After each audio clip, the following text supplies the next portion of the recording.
Hello everyone, welcome to today's session. In our last lecture, we explored the theory behind lasso and ridge regression, understanding how they help in reducing overfitting by penalizing large coefficients. Today, we will move from theory to practice and work on the coding implementation of lasso regression.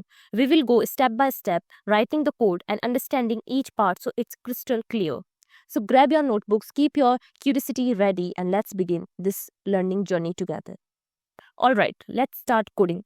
First, we need to import the essential libraries that will help us throughout the implementation. NumPy for handling arrays and performing mathematical operations, Matplotlib for creating graphs to visualize our data and results, polynomial features to generate polynomial terms so our model can capture nonlinear patterns, train test split to split our data set into training and testing sets for proper model evolution. Now that we have imported our libraries, let's create some sample data to work with. First, we set np.random.seed42 to make our results reproducible. We generate only 20 random data points for x. Fewer points increase the risk of overfitting, which is perfect for demonstrating how lasso can help. Our target variable y follows a cubic relationship with x but also includes added noise to make it more realistic. We reshape x into a column vector, then split it into training 60% and testing 40% sets using train test split. Finally, to make the model highly flexible and more prone to overfitting, we use a 15th degree polynomial with a polynomial feature. This expands our input feature into multiple polynomial terms for both the training and testing sets. Next, we define a small helper function called MSE, which stands for mean squared error. It takes in the true values, y true, and the predicted values, y prediction. Then it calculates the average of the squared differences between them.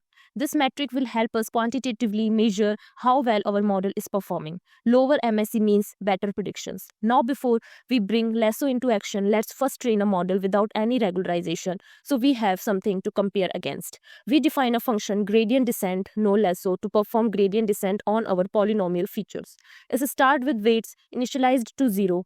In each iteration, it predicts y using x weights, calculates the gradient of the MSE loss and updates the weights using the learning rate. This process repeats for a fixed number of epochs until convergence. We train this model on our polynomial training data and get the learned weights.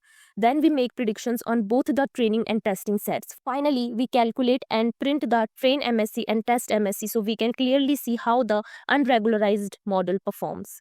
This will help us observe whether the high degree polynomial is overfitting before we apply lasso regression.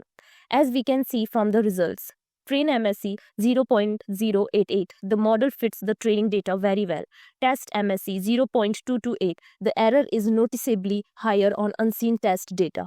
This gap between training and testing performance indicates that the model is likely overfitting. It's learning the training data patterns too closely but struggling to generalize to new data. This is exactly the problem lasso regression is designed to address.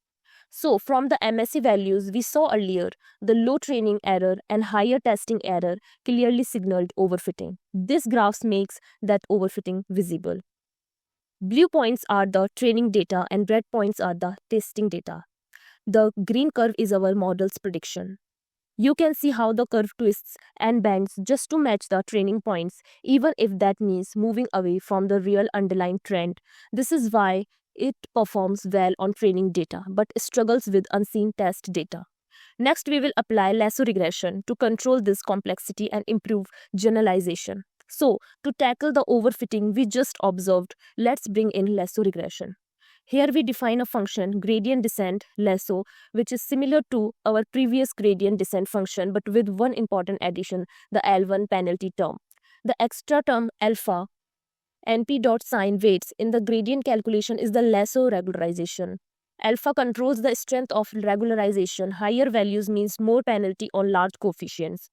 This penalty forces some coefficients to shrink towards 0, reducing model complexity and improving generalization. We train this lasso model on our polynomial data and then make predictions for both training and testing sets. Finally, we calculate and print the train MSE and test MSE so we can directly compare them with the results from the no regularization model. This will help us see if lasso improves performance and reduces overfitting. Looking at the lasso results, Train MSE 0.147, slightly higher than the no regularization module, which is expected because Lasso adds a penalty and does not chase every fluctuation in the training data. Test MSA 0.190, noticeably lower than before, showing that the model now generalizes better to unseen data. This trade-off, a small increase in training error for a larger improvement in test performance, is exactly what we aim for with regularization. These results become even clearer when we look at the graph. Blue points are the training data and red points are the test data.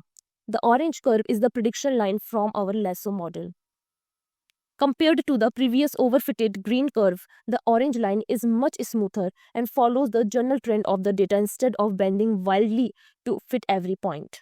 This smoother fit explains why the test MSE improved. The model is now focusing on the overall pattern rather than the noise. So Lasso has successfully reduced overfitting while keeping the model predictive for new data. And that's wrap up for today's session. We started by revisiting the theory from our last lecture on Lasso and ridge regression, then moved into the coding part of Lasso regression. We saw how a high degree polynomial without regularization can easily overfit, producing low training error but high testing error. By adding Lasso's L1 penalty, we smoothed the curve, reduced overfitting, and improved test performance, proving why regularization is such a powerful tool in machine learning. In the next lecture, we will take this further and explore how ridge regression compares with Lasso so we can understand when to use each one. Thank you for joining and keep practicing because the more you code, the clearer these concepts will become.